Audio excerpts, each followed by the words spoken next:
First item on our agenda is item number 7, which is an ordinance to amend the City of West Dallas salary schedule relating to the position of environmentalist team lead. Move for approval. A motion and a second. Any discussion? We can grill Bob if we want. Ask some pointed questions. No. Of course. This was the position we talked about within the budget of creating, correct? Or is this an existing? Yeah, go ahead, Bob. Yeah, certainly. It's in the org chart as an approved team lead position. And so there was just a little bit of a snafu with the class and comp. Last cycle, you guys approved this, but as a heightened position, as a coordinator / lead, and should have been classified one level up per Charles Detman as a salary grade K. And so we're kind of correcting the action that was taken last cycle. All right. Yeah, we have a motion and a second. Any further discussion? All in favor say aye. Aye. Opposed? The ayes have it. And then item 8 is a resolution approving the purchase of 3 2021 AWD Ford Police Interceptor utility SUVs, squad cars from National Auto Fleet Group and associated ancillary items such as light bars, sirens, etc. from various vendors for a sum not to exceed $156,000. Move for approval. Second. I have a motion from Alderman Lysick, a second from Alderwoman Keene. Any discussion? Mr. Chair, Yes. yes, I'd like to ask the police chief, have you looked into hybrid vehicles? I know the question is going to come up because Milwaukee just bought some hybrid vehicles, and I guess I heard they've got 31 more on order. Have you been looking into that at all? Is it feasible for West Dallas or not? Yeah, we have looked at hybrid vehicles, and they do not make yet an SUV that would fit the officers, the prisoners, and all the equipment. There are some departments out in California that have bought Teslas, which I don't think that'll be our city. No, I don't think so. But no, we are looking at that. You're watching it. researching that. Okay, good. Any further discussion? All in favor say aye. Aye. Opposed? The ayes have it. And then item 9 is a communication from the Health Commissioner regarding recruitment of a public health specialist due to workplace plan and in support of consolidation. Bob, you can come on forward again. And I did notice that the communication wasn't attached, so I apologize for that. So, yeah, as part of the workforce reduction plan, we had 3 positions that were essentially narrowed, actually 6 positions that were narrowed down to 3, and this is one of those positions that combines our former public health specialist and our health educator into now of just a single public health specialist. So that's as deep as it is. The need for the position itself is really just in large part because as an accredited organization, which is still fairly unique to local health departments nationally, we just need to have the capacity to continue to stay on top of all of the metrics that we need to continue collecting and then preparing for that accreditation process. And then 2, part of this position will incorporate what used to be our health educator, and so it's going to be a little bit of a hybrid type of position. all right. I move for approval and communication be placed on file. Second. We have a motion from Alderman Lysick and a second from Alderman Weigel. Any further discussion? All in favor say aye. Aye. Opposed? The ayes have it. And then for items 10 and 11, which we will be handling in closed session, we'll recess our committee until the rest of the council can be available for hearing those 2 items in closed session. So can I have a I move motion? we stand in recess until appropriate. Second. All in favor say aye. Aye. Opposed? All right. Thanks, everyone. We're in recess. Safety and development will come to order. Let it be noted, all members are present with the exception of Alderman Tenorio, who is excused. Item 15 on your agenda is an ordinance to rescind parking restrictions on the south side of West Schlinger Avenue from 80 feet west of 90th to 90th Street. Motion to approve. Second. It's been moved and seconded to approve. Is there any discussion? All in favor? Aye. Opposed? Carried. Item 16 is an ordinance to adopt parking restrictions on the north side of Greenfield Avenue from 77th Street to South 83rd Street. Move approval. Motion for approval. Is there a second? So I'll second it. But yeah, let's have some discussion, if I may, Mr. Chair. Alderman Haas. Yeah, and I guess, Marty, I know you're a sponsor, and I'm kind of directing this at you. You're involved in it. Yeah, why do we want to do this? And please tell us about it. Okay, so if you're not familiar with Greenfield Avenue between 77th and 83rd Street, you can park on the south side of the street, the eastbound lane.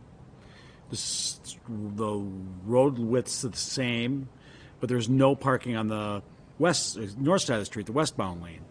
And there's actually no legitimate reason for that. So we have an underperforming asset. We have several blocks of cement that's there that's really only used during evening drive time, you know. There's several businesses there that are impacted, from the hotel to restaurants. Well, I guess it is mostly restaurants there. There's a bowling shop, Napa Auto. We have, again, a bunch of asphalt just sitting there not being used. This is not being done specifically for any individual business, okay? It'll be no parking essentially during the day when, if I understand correctly, right? Is it 6 p.m.? 5:30, okay. And after that, it's going to be 2-hour parking? Unlimited parking, so, okay. So if you want to patronize one of those businesses, you'll be able to park there. Right now, it carries essentially the same amount of volume westbound as it does eastbound, and we allow parking on the eastbound lanes, so it really makes no sense to me why we don't allow parking on the westbound lanes.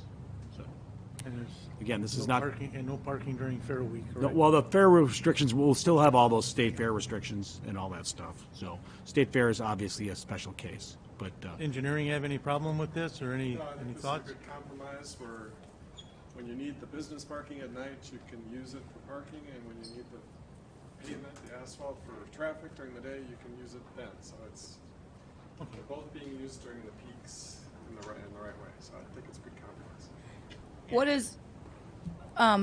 What is the cost of signage to put on that area?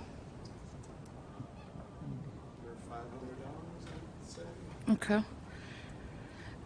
I'm just a little bit hesitant with people crossing the street at night. I know that there's the one crosswalk right there, but I'm not sure how many are going to walk up the block to utilize it, and I'm a little bit hesitant because of Greenfield Avenue, already up by Speedway, and we have people crossing at night. Now, I feel that this area is a little bit more well lit, but again, I have a feeling that a lot of the people that are going to be more utilizing that might be more visiting a tavern or whatnot and darting out between cars to cross the street, playing Frogger, and we have some issues. So that's really where my hesitation is, to open it back up. I get why we have it on the south side. All the businesses are on the south side, so you're not having to cross Greenfield Avenue to park there. If you do park there, you might go to the State Fair a few times that they might have something with Harvest Fest, but that's where my hesitation lies with this. I guess my comments would be, since engineering doesn't have a problem with it, and both aldermen and the district support it, I have no problem with it. I'm going to lean on their knowledge of their district and engineering's expertise, so I'm going to support it. Yeah, and Mr. Chair, yeah, I would add that the value that I see is moving cars out of the neighborhood streets and onto the commercial street onto Greenfield Avenue. We'd rather have folks parking on Greenfield Avenue rather than on the neighborhood streets, so I'm in favor as well. Mr. Chair, if I could just address Alderman Keene's points. Alderman Weigel. Oh, I'm sorry. Same thing. Wrong chair. If we go further west on Greenfield Avenue, to address that, parking is allowed on both sides of the streets. And if you look at night, you might see customers from, say, Lemansky's or West Dallas Palace parking on the other side of the street, right? We don't have a problem with that there. I mean, if that's, and again, we have a hotel. We have several restaurants that are busy, you know, they're all going to benefit from this, so. And then when the Milwaukee Mile has races, are there any restrictions on Sunday parking, or weekend parking, or is the restrictions that you're looking no parking 7 a.m. to 5:30 Monday through Friday? Yeah, I mean, here's the extra sign. It would say except Saturday, Sunday, and holidays. And it would say no parking during state fair, but races, no, I don't think we want a sign for that. We could put out temporary, if there's gonna be a big race, I don't know, we could put out temporary no parking signs or something. But the races in past years haven't been a really big deal. Right. So Wednesday Night Live draws better, I think, than the races do. I don't think I hate that'd to be a say it. problem. No, you're right. Yeah. Yeah. Any further discussion? If not, all in favor say aye. Aye. Opposed? Carried. And we have the public hearing item, number 17, which is a resolution relative to determination of application for special use for the proposed mixed residential and commercial use at 9242 West National. Move approval. Second. It's been moved and seconded. Any discussion? All in favor? Aye. Opposed? Carried. Is there a motion to adjourn? So moved. Second. All in favor? Aye. Opposed? Carried. All right, and then Administration and Finance will go back into session. And again, all four of our 5 members are present, just as before. And we will address, find it. Items 10 and 11. Item 10 is a notice of claim by Reynaldo J. Narvaez regarding personal injury on March 22nd, 2018. And 11, a summons and complaint by Reynaldo J. Narvaez regarding personal injury on that same date. For agenda items 10 and 11, the committee may convene in closed session pursuant to the provisions of Section 19.851G of the state statutes for the purpose of conferring with legal counsel for the governmental body which is rendering oral or written advice concerning the strategy to be adopted by the body with respect to litigation in which it is likely to become involved. The committee may reconvene in open session after the completion of the closed session to consider the balance of the agenda. Can I have a motion to go into closed session? So moved. Second. I have a motion and a second. Alderman Lysick, Aye. Alderwoman Keene, Aye. Alderman Weigel, Aye. and the chair votes aye. All right, we are in closed session, and